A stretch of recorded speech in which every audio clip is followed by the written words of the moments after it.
सत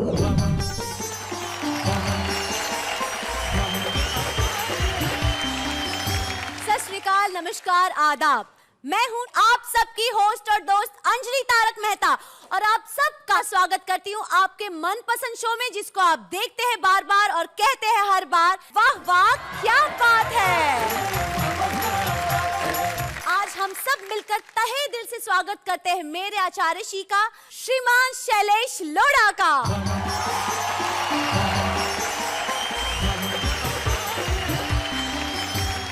क्या बात है, आज तो तुम मुझसे पहले पहुंच गई। जी सर, सॉरी जी गुरुजी। अरे जी आचार्य श्री, क्या है ना, आपको गुरु माना है मैंने, तो मैंने सोचा आज मैं आपका स्वागत करने की पूरी तैयारियां कर लूं। आपने अपने गुरु के बारे में इतना सोचा, बहुत बहुत शुक्रिया। नहीं, शुक्रिया से सिर्फ काम नहीं चलेगा, आपको अपने गुरु होने का प्रमाण देना पड़ेगा। आपको मुझे एक अच्छी कवियत्री बनाना पड़ेगा। ओहो, देखो एक अच्छे गुरु का काम होता है अच्छी शिक्षा देना। हाँ। बाकी क्लास में जितने बच्चे हैं उसमें तो कोई फर्स्ट क्लास आता है, कोई फेल भी होता है ना। नहीं गुरुजी, आप अपनी जिम्मेदारियों से विमुख हो रहे हैं। अरे नहीं, मैं विमुख नहीं हो रहा हूँ, मैं अपनी जिम्मेदारी निभाने की पूरी कोशिश करता हूँ, कर रहा हूँ और करूंगा भी। और इस शो में मेरी पहली जिम्मेदारी ये है हमारे ऑडियंस को हंसाने की। Yes exactly. आप तो खड़ी हो जाइए, ऑडियंस बस यूं ही हंसती रहेगी। क्या बढ़िया शिष्या मिली है मुझे। खैर आइए हम ऑडियंस को हंसाने का काम करते हैं और हंसाने के लिए बुलाते हैं हमारे उन तीन साथियों को जो आज की इस महफिल में हंसाएंगे। और मैं जानता हूं जब आप उनकी कविताएं सुनेंगे तो बेसाख्त आपके मुंह से निकल उठेगा, वाह वाह क्या बात है। आइए मिलकर एक बार कहते हैं, वाह वाह क्या बात है। बाबा क्या बात है हमारे इन तीन साथियों के लिए जो आज यहाँ पे बैठे हैं और बड़े खूबसूरत लग रहे हैं। क्या बात है महेंद्र शर्मा जी, 65 साल की उम्र में भी आपकी जवानी कायम है। आज भी वो शानदार आपने वेस्ट कोट पहन रखा है, गुलाबी रंग की शर्ट। आए हाय हाय हाय हाय हाय, क्या बात क्या है। कल्पना अनंत हो गई, दृष्टि दिग दिगंत हो गई। क्या बात है। आपने निहार जो लिया, जिंदगी बसंत हो गई। हाय हाय क्या बात क्या है। बात है। महेंद्र शर्मा जी के पास है जो निश्चित तौर पे गुरु हैं, क्योंकि टीचर है, पढ़ाते हैं और बड़ी मेहनत करते हैं। इसमें कहते हैं मुझे कोई शक नहीं कि नई पीढ़ी में अगर सबसे परिश्रमी कवि कोई है तो वो प्रवीण शुक्ल है। भाई क्या बात है, हम जोरदार तालियों से स्वागत करते हैं प्रवीण शुक्ल। और ये तो उम्र से भी गुरु ही हैं जो बैठे हैं, अलबेले हैं, बहुत गुरु आदमी है। जवानी और बुढ़ापे में बड़ा संघर्ष होता है। हाय हाय ये मन की मौज मस्ती है, चरम उत्कर्ष होता है। हाय हाय बुढ़ापे पे न जाओ, मन कभी बूढ़ा नहीं होता। और बुढ़ापे का दीवानापन बड़ा डेंजरस होता है। बुढ़ापे का दीवानापन बड़ा डेंजरस होता है। बिल्कुल ठीक का पता अलबेला ने। और महेंद्र शर्मा हमारे उदाहरण है जो वस्त्रों से भी और विचारों से भी आज तक जवान है, तो हम चाहते हैं उनकी जवानी की झलक यहाँ कुछ देखने को मिले। हमारे बीच में है महेंद्र शर्मा, जोरदार तालियों का स्वागत करें।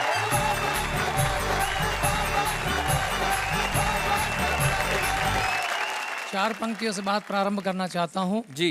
कोई कह रहा था लड़का कि तेरी जुदाई में नींद नहीं आती, हाँ। चैन खोता है, दिल रोता है। अच्छा। लड़की बोली डॉक्टर से चेक करा ले, डेंगू बुखार में ऐसा ही होता है। जब वो गाने चलते थे, चुपके से दिल दे दे वरना शोर मच जाएगा, हाँ। वो चुपके से आती थी, दिल दे जाती थी, शोर मचता ही नहीं था। हाँ। और आजकल दिल हाथ में लिए फिर रहे हैं और शोर मचा रहे हैं, एक बार आजा आजा आजा। ये हो गया। तब चार पंक्तियां कहना चाहता हूँ जी। कि पहले इरादे, फिर वादे, फिर हाव भाव से। हाँ। आजकल प्यार ये हो गया है जी। वह उसे डेटिंग पे ले गया बड़े चाव से और बीच समंदर ले जाकर किया प्यार का इजहार, आई लव यू कह दे वरना उतर जा मेरी नाव से। क्या बात है, क्या तरीका है। पदम जी कह रहे थे बुढ़ापे का प्यार बड़ा डेंजरस होता है जी। भावना इनकी शब्द मेरे जी। कि गैस सी बनने लगती है मुलाकात के बाद, गैस सी बनने लगती है इस उम्र में। हाँ। बीपी हाई होता है तेरी हर बात के बाद, और तेरी गलियों में ना रखेंगे कदम भूले से, बहुत कीचड़ हो जाती है सनम बरसात के बाद। फिर चार पंक्तियां अपने ऊपर हंस करता हुआ कहना चाहता हूँ कि दिल के अरमा आंसुओं में बह गए। हाँ। हम गली में थे, गली में रह गए, अपनी तो किस्मत ही खराब थी, लाइट चली गई, जो बात उससे कहनी थी उसकी मम्मी से कह गए। वाह शादी हो जाती है प्यार के बाद। जी। शादी के बाद प्यार रहता है या नहीं रहता कोई गारंटी नहीं है। हमारे एक मित्र चमन लाल, उनकी पत्नी को रहता है बस इसी बात का मलाल कि जब भी वो किसी कार्यक्रम या समारोह में जाते हैं तो पत्नी को साथ नहीं लेकर जाते हैं। अच्छा। इसकी पूछी वजह तो बोले दिमाग मत चाटो सुबह सुबह, अरे आप ही हमारी पत्नी को समझाइए, दिल्ली में कानून बना है 15 साल पुराने वाहन सड़कों पर मत लाइए। आदरणीय आपका तो गैरेज में ही खड़ा हुआ है, डेंटिंग पेंटिंग चल रही है। हाँ। और मैंने एक मुहावरे का प्रयोग किया, एक छोटी सी कविता में फिर बताना चाहता हूँ। जी। लोहा लेना। हम जो बच्चे हिंदी ज्यादा नहीं समझते उन्हें बता दे, लोहा लेना मुहावरे का अर्थ होता है मुकाबला करना। मरीज की नब्ज देख रहा डॉक्टर बोला, आपकी नब्ज को बड़ी मुश्किल से मैंने टटोला, आपके शरीर में लौह तत्व की कमी है। मरीज बोला ये बात मुझे बिल्कुल नहीं जमी है, अजीब डॉक्टर हो, रोग को पकड़ नहीं पाते हो, दर्द दिल में है और इंजेक्शन घुटने में लगाते हो। इस बात की पक्की गवाही दे रहा हूं, अरे शरीर में लोहे की कमी कैसे हो सकती है, हर रोज पत्नी से लोहा ले रहा हूं। बहुत अच्छे। मेरे 4 साले हैं। अच्छा। 3 तो अभी घर से निकाले हैं। अच्छा। चौथा टिका हुआ है। हाँ। पत्नी से कहा मैंने इसे निपटाओ, वो बोली यहीं रहेगा। दोनों में तर्क वितर्क हुआ। फूल और कांटे के माध्यम से बात कहना चाहता हूँ जी जी कि जब भी मेरा साला घर आता है बड़ा मजा आता है, आटे का कनस्तर 2 दिन में टन बोल जाता है। अच्छा। ऊपर से पत्नी कहती है आपकी शर्म करता है, 2 रोटी कम ही चढ़ता है। देखो ना आपसे कितना शर्म आता है, बेचारा सूख कर कांटा हुआ जाता है। हम समझाते हैं आप फूल, आपका भाई कांटा, बड़ा खूबसूरत है नाता, मगर कांटे का शरीर में ज्यादा देर तक गड़े रहना स्वास्थ्य के लिए अच्छा नहीं होता। इसे साफ कीजिए। पत्नी बोली माफ कीजिए, इसको घर में रखना हमारी मजबूरी है। अरे जानते नहीं फूल की रक्षा के लिए कांटे का पास होना जरूरी है। भाई क्या फूल बात की है। रक्षा के लिए कांटे का पास होना जरूरी है। फूल की रक्षा के लिए कांटे का पास होना जरूरी है। भाई क्या बात है। वाह वाह वाह। नारी पे कुछ भी हम मजाक कर लें लेकिन ऐसा नहीं है। देखो आपके साथ भी सुशील सुंदर नारी खड़ी है तो मेरा फर्ज बनता है कि मैं उनका सम्मान करूं। जी जी जी जी, जी एक तरफ नारी को हम पूजा के योग बताते हैं, जी। दूसरी तरफ भ्रूण कन्या का गर्भ में ही दफनाते हैं। यदि संख्या कन्या शिशुओं की यूं ही घटती जाएगी, शादी जैसे बंधन की फिर याद मात्र रह जाएगी। फिर कैसे सपने आएंगे मधुर मिलन मधु सांसों के, कैसे कोई गीत लिखेगा प्यार भरे एहसासों के। दुनिया सारी सूनी होगी, सृष्टि चक्र रुक जाएगा, कृष्ण अकेले घूमेंगे, राधा से कौन मिलाएगा। क्या बात है। वाह बहुत बढ़िया।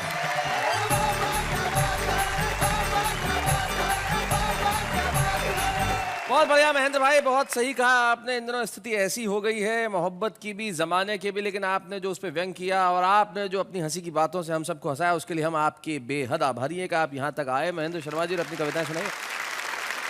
एक शायर का शेर याद आ जाता है, वो कहते हैं कि जब तक बिका न था कोई पूछता न था, तुमने मुझे खरीद के अनमोल कर दिया। वाह वाह क्या बात है। एक ऐसे ही मोती हमारे बीच में है जो अनमोल है, जिनका नाम पदम अलबेला है, जो कहते हैं कि बुढ़ापे का जो इश्क बड़ा डेंजरस होता है। और क्या क्या होता है ये अलबेला जी से सुन ले तो कुछ बात हो। पदम अलबेला जी आइए जरा।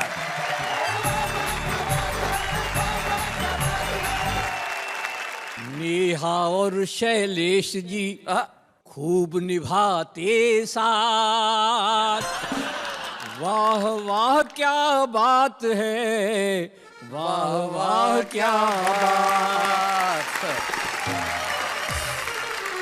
बहुत अच्छा लग रहा है शैलेश जी। जी। और आप मुझे इतने अच्छे लगते हैं कि एक दोहा और पढ़ना चाहता हूँ। जी जी पढ़ें। अभी तो मेरी उम्र के, अभी तो मेरी उम्र के बहुत वर्ष हैं शेष, उनमें से कुछ आपको लग जाएं शैलेश। क्या बात है। एक बात आपके बीच में कहना चाह रहा हूँ कि हमारे पूरे वर्ल्ड में कोई न कोई वर्ष विशेष वर्ष के रूप में मनाया जाता है। अच्छा। जैसे अंतर्राष्ट्रीय महिला वर्ष, अंतर्राष्ट्रीय बाल वर्ष। तो कुछ चमचे बड़ा विरोध करने लगे कि अगर ऐसा हो तो अंतर्राष्ट्रीय चमचा वर्ष भी मनाया जाना चाहिए। तो जब अंतर्राष्ट्रीय चमचा वर्ष मनाए जाने लगा तो प्रवीण जी मेरा ये गीत बहुत हिट होगा। अच्छा क्या बात है। नाम हमारा है चमचा, नाम हमारा है चमचागिरी करना यारो, काम हमारा है। अब जरा सुनिएगा। कोई है घर का चमचा, कोई दफ्तर का चमचा, कोई मंत्री का है तो कोई अफसर का चमचा, कोई चमचा साली का, कोई है घर वाली का। प्रवीण जी तुमसे नहीं कह रहा मैं। सब चमचे हैं, सब चमचे हैं, किंतु नाम बदनाम हमारा है। और ये क्या कर सकते हैं शैलेश जी? जी कहो तो भीड़ जमा दें, कहो हुल्लड़ मचवा दें, इलेक्शन में लीडर की जमानत जब्त करा दे, फिर दे ऐसा हत्ता चले इनसे ही सत्ता, आपको जाना दिल्ली भेज दे ये कोलकाता। कभी न होगा,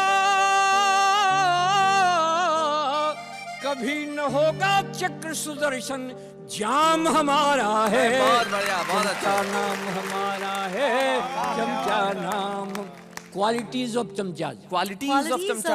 कोई है फिल्मी चमचा, कोई है इल्मी चमचा, क्या बात। शीघ्र कवि बन जाता है कवि का जुल्मी चमचा। कहीं चमचा है शहरी, कहीं चमचा दिल लहरी, कहीं पर पाया जाता बड़ा ही चमचा जहरी। घोर विरोधी,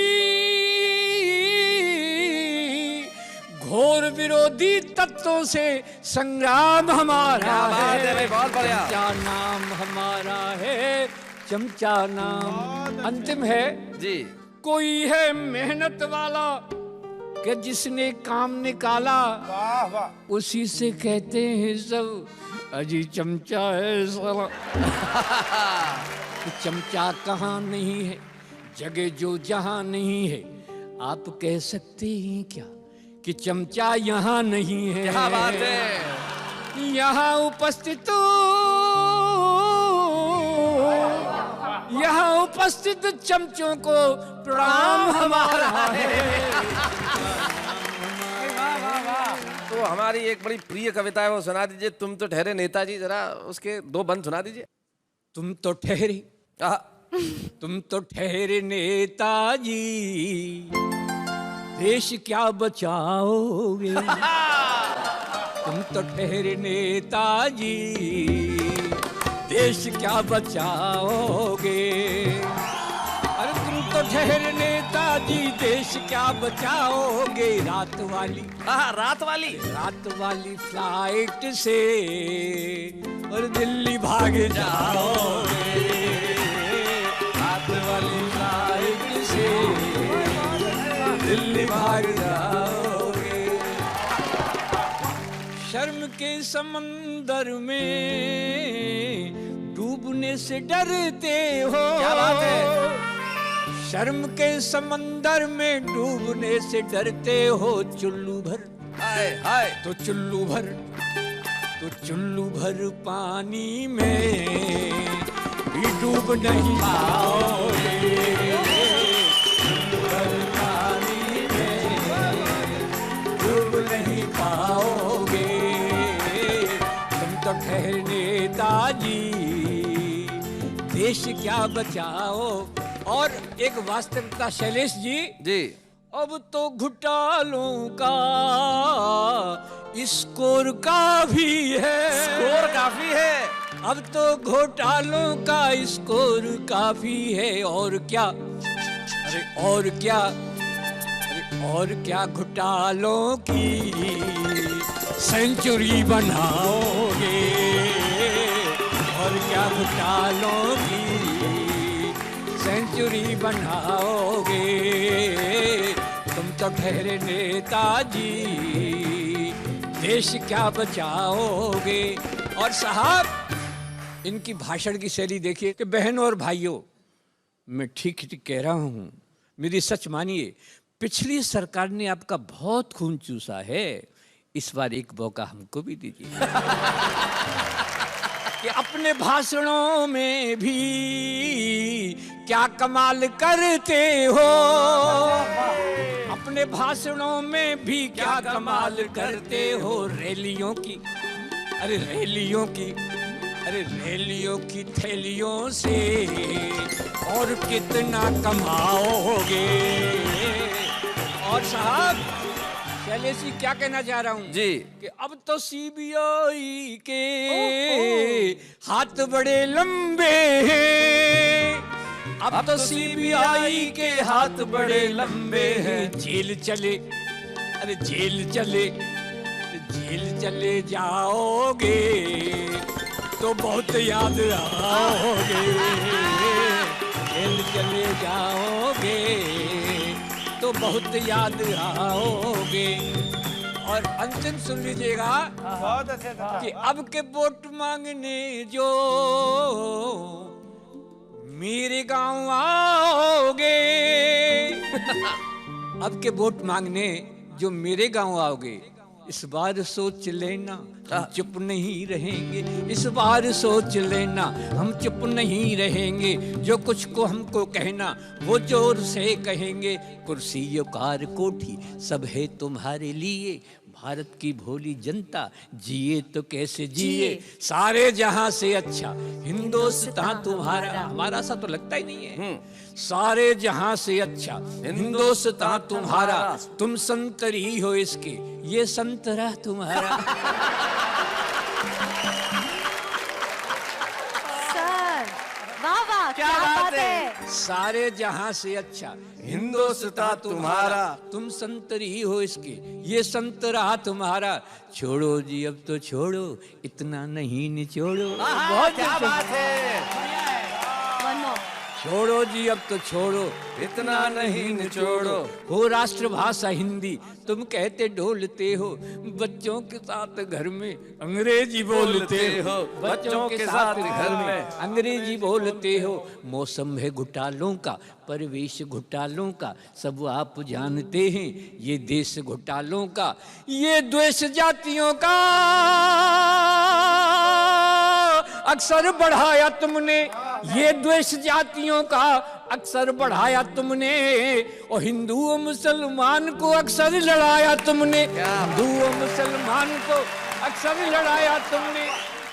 अब के जो वोट मांगने मेरे गांव आओगे, इस बार हार जाओगे तो झुंझुना बजाओ, झुंझुना बजाओगे। हार जाओगे तो झुंझुना बजाओ।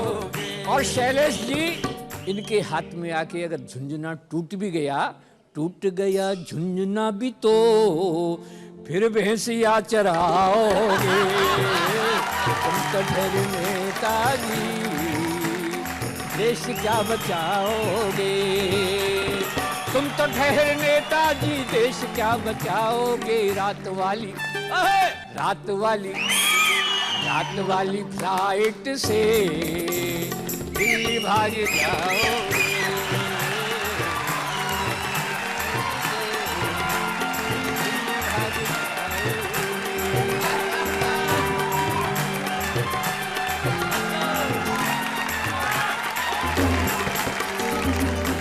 इस कविता के बाद न ज्यादा कुछ कहने को है न ज्यादा कुछ सुनने को है, काल कर दिया। प्रणव अलवेला जी आपने कविता सुनाई, आप बड़े प्रवीण है अपने काम में, और हमारे पास भी एक प्रवीण है जो अद्भुत है, अनुपम है, अद्वितीय है अपने छंदों से। वो आपको हंसाने के लिए तैयार है। क्या आप ताली बजाने के लिए तैयार है? प्रवीण शुक्ल।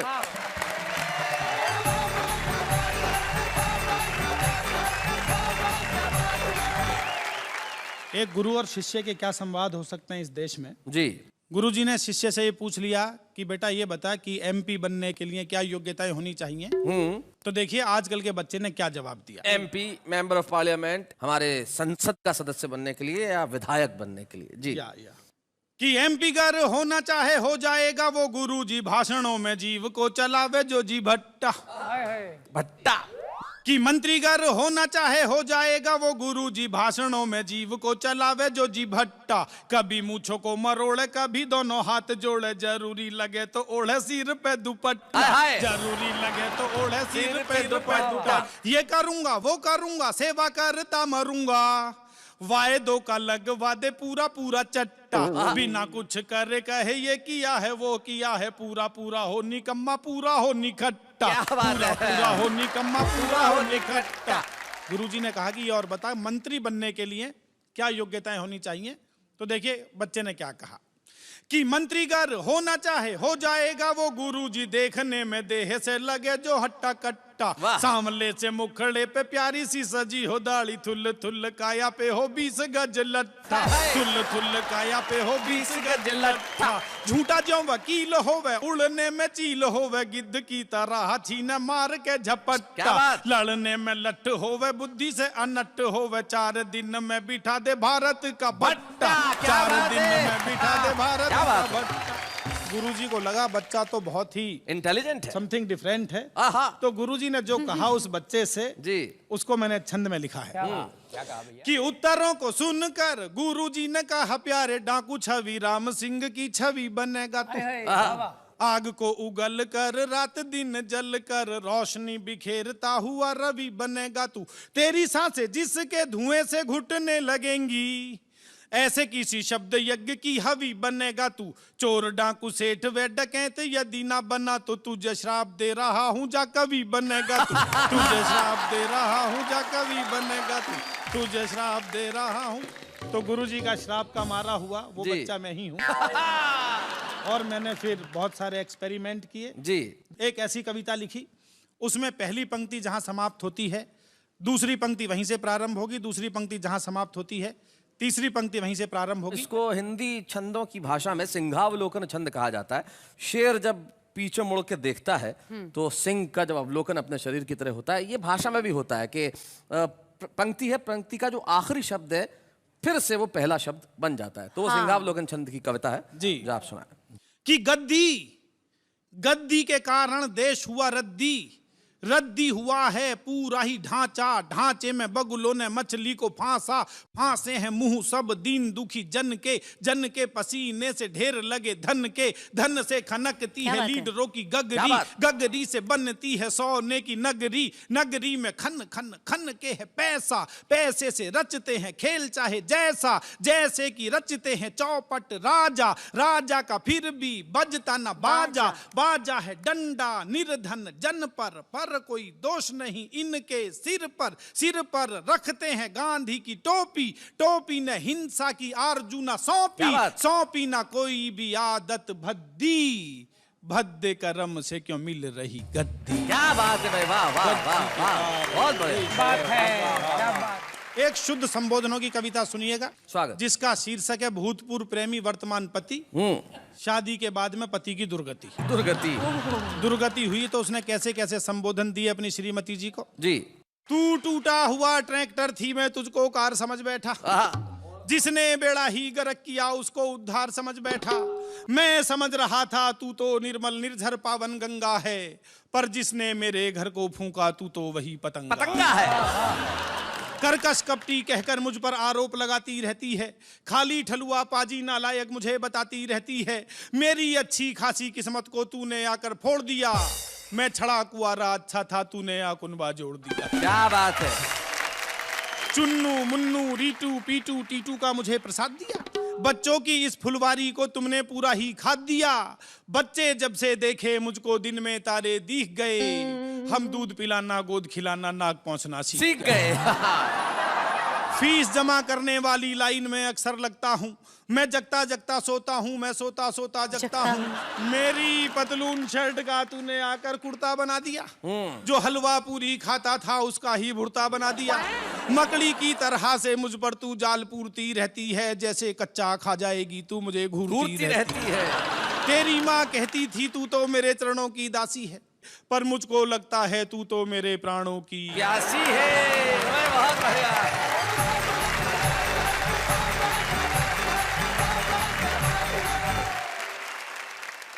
भाई इतने संबोधन आपने दिए अपनी कविताओं में कि आपके लिए मेरे पास कोई संबोधन नहीं बचे, लेकिन आपका नाम ही काफी है। आप प्रवीण हैं, आप निष्णात हैं, आप एक्सपर्ट हैं, आप कमाल हैं, आप अद्भुत हैं, आप अनुपम हैं, आप अद्वितीय हैं, आप अच्छे हैं, आप बहुत बढ़िया हैं, आप कवि ही कमाल के हैं। भाई क्या बात है प्रवीण, बहुत बढ़िया। गुरुजी, मेरे मन में एक प्रश्न जागा। आपके मन में प्रश्न न जागे ऐसा क्षण होता ही नहीं। गुरुजी आप ये बताइए, क्या आपने अपने गुरु की कभी क्लास ली है, यानी अपने गुरु के साथ कोई मस्ती या कोई सबक सिखाया है उनको? मतलब आप क्या चाहती है कि मैं आपको ऐसा कोई गुर सिखाऊं कि आप मुझे सबक सिखाएं? नहीं नहीं, मतलब बताइए ना प्लीज। भाई मैंने तो नहीं, लेकिन मेरे एक दोस्त ने बड़ा कमाल किया था। उसने एक बार स्कूल में जब क्लास चल रही थी तो उनके गुरुजी ने कहा कि जो मेरे सवाल का जवाब देगा मैं उसे अभी घर जाने की इजाजत दूंगा। ये सुनते ही मेरे दोस्त ने अपना बस्ता खिड़की से बाहर फेंक दिया। गुरुजी ने पूछा किसने फेंका? वो दौड़ के लाया, सर मैंने फेंका, मैंने सवाल का जवाब दिया, घर भेजो अब। बड़े कमाल के आपके दोस्त। अरे मेरे दोस्त तो कमाल के हैं, ऐसे ऐसे गुर आते हैं मेरे दोस्तों को जिसकी। एक हमारे दोस्त और हैं, उनका एक गुर बड़ा कमाल का है, जब देखो भिड़ते रहते हैं। भिड़ते रहते हैं? जी, बच्चों तक से भिड़ जाते हैं। Should I guess or you're telling me? आप कोशिश कीजिए, कौन हो सकते हैं वो? भिड़ते रहते हैं, भिड़ जाते हैं, और खास तौर पे बच्चों से भिड़ते हैं। खास तौर पे बच्चों से भिड़ते हैं। उन्हें ट्यूशन भी पढ़ाते हैं, उन्हें ट्यूशन भी पढ़ाते हैं। कभी कभी अचार की डिलीवरी भी करते हैं। गुरुजी आंसर यहाँ तक है, बस हेल्प कर दीजिए, बाहर आ जाए। हाँ, यही तो गुरु होता है, सब हिंट दे देता है और उसके बाद उत्तर स्वयं बताता है। तो मैं बताता हूँ, आ रहे हैं हमारे स्पेशल गेस्ट, तारक मेहता का उल्टा चश्मा के भिड़े यानी कि मंदार चंद्रकर।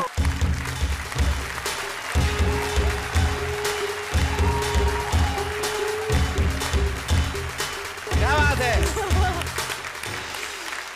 तो भाई भिड़े साहब, आपने नृत्य तो बहुत अच्छा किया, क्या बढ़िया ढोल पे आप नाचे, लेकिन सुनाने क्या वाले? बड़ी मुश्किल से, मतलब मैंने 2 रात जाके किताबें मतलब नोटबुक मेरी मतलब भरी हुई थी। मैं सोच रहा था कि मैं क्या लिखूं, लेकिन मैंने बहुत मुश्किल से एक कविता लिखी है। अच्छा, बस मैं वही सुनाने जा रहा हूँ। क्या बात है भाई, तालियां। मैं कविता सुना रहा हूं। हमारे पड़ोसी शेर सिंह, अच्छा, हमारे पड़ोसी शेर सिंह निशानेबाज अचूक कंधे पर हमेशा टांगे रहते थे अपनी दुनाली बंदूक। एक दिन नाल साफ करते करते, बंदूक की नाल जो होती है, जी। हाँ? एक दिन नाल साफ करते करते अचानक बंदूक से गोली चल गई, और चली हुई गोली पड़ोसी की पत्नी के बिल्कुल पास से निकल गई। पड़ोसी चिल्लाया, शेर सिंह के बच्चे, तूने मेरी पत्नी पर निशाना लगाया, तुझे अभी बताता हूं और तेरे खिलाफ थाने में रिपोर्ट लिखवाता हूं। बिल्कुल सही है, कोई भी ऐसा ही करेगा। पड़ोसी का गुस्सा देखकर शेर सिंह विनम्रता से बोले, सर थाने में बिल्कुल भी मत जाइए, समस्या को यही सुलझाइए। आप मुझसे इसलिए नाराज है क्योंकि मैंने आपकी पत्नी पर गोली चलाई। अच्छा, आप अपना गुस्से को पूरी तरह उतार दीजिए। यदि बदला ही लेना है तो मेरी पत्नी को गोली मार दीजिए। तो वैसे बाय द वे किसकी कविता है ये? अभी आप कवि से पूछ रहे कविता किसकी है? आप कमाल है आप भी। मैं कवि से पूछ चुका हूँ, इसीलिए बता रहा हूँ और आपसे पूछ रहा हूँ कि किसकी कविता है। यही मेरी समझ लीजिए। अभी क्या हम मेरी समझ लीजिए। शिक्षक बन के पर्ची काटना अच्छी मेरी बात नहीं आपने है। प्रवीण शुक्ल का नाम सुना है? हाँ, वो कविता पढ़ने के बाद नीचे नहीं, मतलब वो प्रवीण शुक्ला जी की ही कविता है। हाँ, प्रवीण शुक्ल, आप शायद जानते नहीं हो प्रवीण शुक्ल। ये जो 3 लोग बैठे हैं, हाँ जी, उनमें जो सबसे बीच में जो वो बैठे हुए हैं, ये अच्छा ये है। ये ओ हो बहुत thank you. Thank you Praveen ji, thank you. आज तो आपने हमारी लाज रख ली, वरना मैं सोच रहा था कि मैं आज आके नहीं, इन्होंने तो आपकी लाज रख ली, आपने इनकी उतार दी।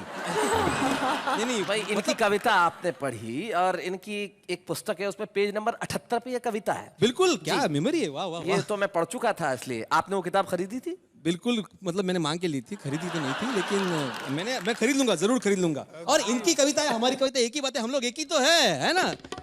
ये पहला हमने ऐसा टीचर देखा जो कविता की किताब खरीद के समझता है कि उसने कवि को खरीद लिया है। वो तो मजाक की बात है, मतलब मेरी बात हो गई थी इनसे पहले ही। इनसे पहले हो गई थी। प्रवीण जी, आपने इजाजत दे दी थी ना? इजाजत है, क्योंकि भिड़े जी से भिड़ने की हिम्मत कोई कर नहीं सकता अरे, है, वरना मेरा भी हाल वही होता जो तारक मेहता में बच्चों का हो रहा है। थैंक यू क्या प्रवीण जी। बात है। भाई बंदार, थैंक यू वेरी मच। आपने यहाँ आए और आपने कविता सुनाई, और मुझे शायद ये कहने की जरूरत नहीं है कि आप जिस तरह तारक मेहता में लोगों को मुतासिर करते हैं, आपने एक कविता पढ़ के भी आज लोगों को तालियां बजाने पे मजबूर कर दिया, जो इस वक्त हम यहाँ इस स्टूडियो में भी बजा रहे हैं। बहुत बहुत शुक्रिया यहाँ आने के लिए। Thank you so very much. Thank you very much, thank you so much. Thank you.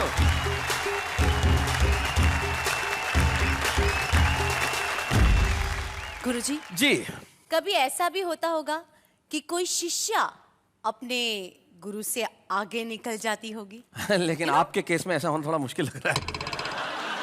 कभी कभी ऐसा होता है कि शिष्य जो है वो अपने गुरु की उम्मीद से कहीं ज्यादा होनहार निकल जाता है। हाँ। और ऐसे ही शिष्यों को हम कहते हैं छुपा रुस्तम। वाह वाह, क्या बात है कि मंच पे हम एक ऐसे सेगमेंट को लेकर आए हैं जो बेहद लोकप्रिय है, कविता के छुपे रुस्तम। और इसी श्रृंखला में आज हम एक ऐसे प्रतिभाशाली कवि को बुला रहे हैं जो आगरा से हमारे बीच में आते हैं और जिनका नाम है शशांक प्रभाकर। Please welcome.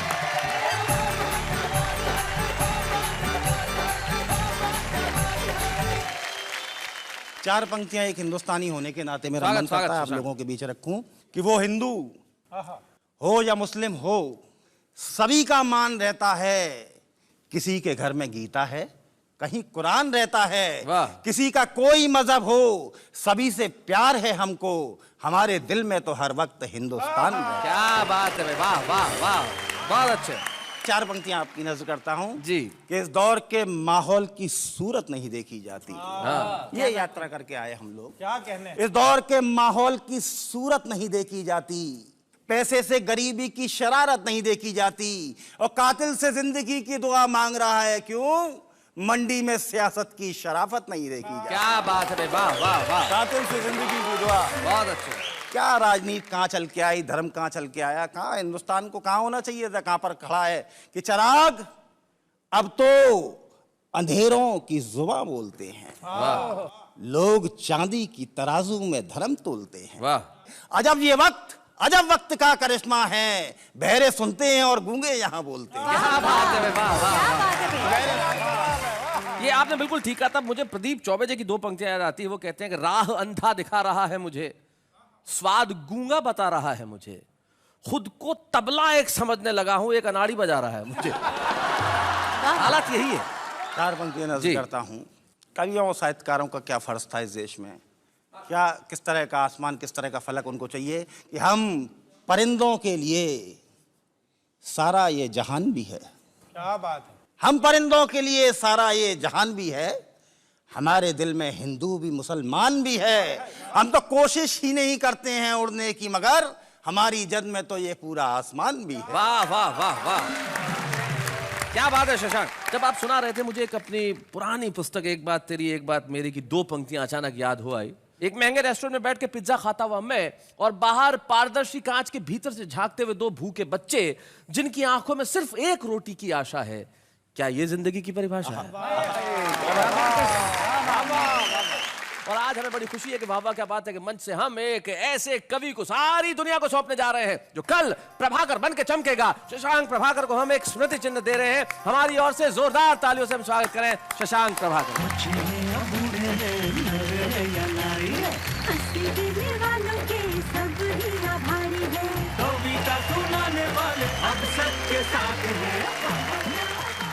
मैं जानता हूं कि इस वक्त आज टेलीविजन पे छुपे रुस्तम के रूप में सुनाई है शशांक ने एक कविता, लेकिन कल सारी दुनिया सुनेगी इनका कलाम। लेकिन हम लेते हैं एक अल्प विराम। स्वागत कीजिए उस शो का जिसका नाम है वाह वाह क्या बात है। गुरुजी जी, आपके आदेश के अनुसार मैंने सारे कविजनों की कविताएं ध्यान पूर्वक सुनी है। क्या बात है? जी, एक्चुअली मैंने कुछ कुछ इनसे सीख भी लिया है। क्या कविता लिखना? जी, अच्छा तो सुनाइए कुछ।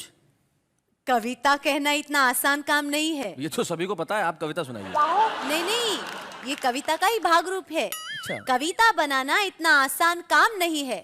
इस काम में एक पल भी जनाब आराम नहीं है।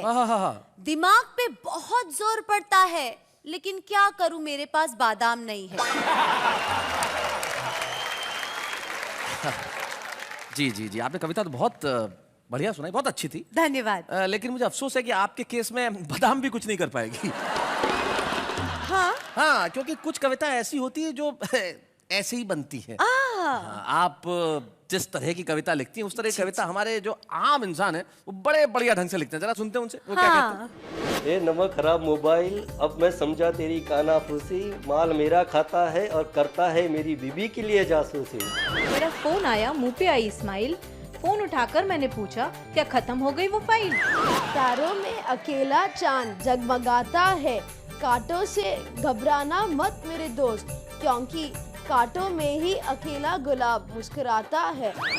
दोस्ती नाम है सुख दुख की कहानी का, दोस्ती नाम है सदा मुस्कुराने का, ये कोई पल भर की पहचान नहीं, दोस्ती नाम है सदा साथ निभाने का। कपड़े हैं सिलवाना तो ढूंढ लो दर्जी, कपड़े हैं सिलवाना तो ढूंढ लो दर्जी, अगर ऐसे ही घूमना हो तो आपकी मर्जी। माना कि हर समंदर गहरा नहीं होता, हर हीरा चमकदार नहीं होता, जरा संभल के प्यार करना दोस्तों, हर हसीन चेहरा वफादार नहीं होता। मेरे दोस्त मोहब्बत की राहों में सिर्फ दर्द मिलेगा, क्यों नहीं खोल देता एक दवाखाना, धंधा अच्छा चलेगा।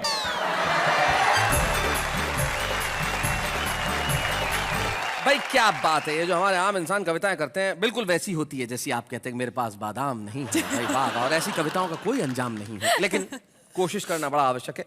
बहुत सारे कवि ऐसे होते हैं जो कोशिश करते हैं, कोशिश करते हुए कवि बनते हैं। मैंने एक ऐसे ही रॉ युवक को कई वर्षों से कोशिश करते देखा। कोशिश करते करते वो कविता के क्षेत्र में एक बड़ा नाम हो गया। हास्य में छंद कहना बहुत आसान नहीं होता, बहुत कम कवि ऐसा कर पाए, लेकिन एक युवक, एक कवि जिसको मैंने पिछले कई वर्षों में परिश्रम करते करते महारत हासिल करते देखा है, वो आज हमारे बीच में है, प्रवीण शुक्ल। तो हमारा भी कर्तव्य है कि वाह वाह क्या बात है कि इस मंच पे हम उन्हें सम्मानित करें। हम मिलके उन्हें प्रदान करना चाहते हैं एक स्मृति चिन्ह और देना चाहते हैं शुभकामनाएं। प्रवीण शुक्ल।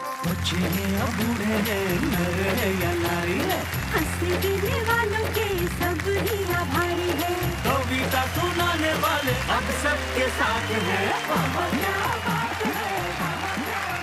जैसा कि परंपरा है कि जिसका हम सम्मान करते हैं उसके परिवार का कोई ना कोई सदस्य यहाँ उपस्थित होता है, और हमें बड़ी खुशी है कि संजना भाभी आज यहाँ उपस्थित हैं, और साथ में प्रवीण के जीजा आदेश शर्मा भी, हम चाहते हैं दोनों यहाँ पे आए। स्वागत है संजना आपका, और आदेश जी आपका भी। क्या बात है, नमस्ते। कैसी हैं आप? बहुत अच्छे। इतने कवि सम्मेलन में जाते हैं प्रवीण, जब कवि सम्मेलन में जाते हैं कैसा क्या महसूस होता है आपको? जब कवि सम्मेलन में जाते हैं तो दिखाते हैं मुझे अंगूठा, मैं भी कहती हूँ जाओ जाओ, तो मुझसे 2-4 दिन के लिए मेरा पीछा छूटा। 2-4 दिन के लिए पीछा छोड़ के जाओ। मैं बहुत अच्छे। घर में भी क्या आपको कविताएं सुननी पड़ती हैं इनसे? दुनिया भर में जो भी कुछ सुना के आते हैं वो सबको सुनाते हैं, लेकिन घर में आके तो मेरी सुननी पड़ती है। हमारे साथ आपके जीजाजी भी। आदेश जी, आप कुछ कहना चाहेंगे? परवीन जी के अंदर बहुत ही बेहतर क्वालिटीज़ हैं, और उन सारी क्वालिटीज़ में एक बहुत खास बात यह है, वो है इनकी पॉजिटिव नेचर। क्या बात है। और उसी पॉजिटिव नेचर को ध्यान में रखते हुए मैंने इनके लिए 4 पंक्ति लिखी हैं। अरे वाह, सुनाइए। बी पॉजिटिव, इनकी नेचर भी पॉजिटिव, आए जो इनके पास, मिल जाए जो इनका साथ, हो जाए वो भी पॉजिटिव, हो जाए वो भी पॉजिटिव। क्या बात है। और मेरी शिष्या कुछ कहना चाहती है? हाँ, मैं कब से कहना चाहती हूँ कि गुरुजी, आचार्य श्री जी, आप इतना ज्ञान देते हैं मुझे, सौभाग्य है हमारा। आप गुरुदक्षिणा में क्या लेना चाहेंगे? गुरुदक्षिणा में मैं सिर्फ इतना कहूंगा, एक शेर जो सिर्फ आपसे नहीं सारी दुनिया से कहूंगा कि जिंदगी में हंसी बड़ी जरूरी है, तो सिर्फ किसी शायर का एक शेर मुझे याद आता है कि उदासी के चेहरे पढ़ा मत करो और गजल आंसुओं से लिखा मत करो। हंसते रहो और कहते रहो वाह वाह क्या बात है।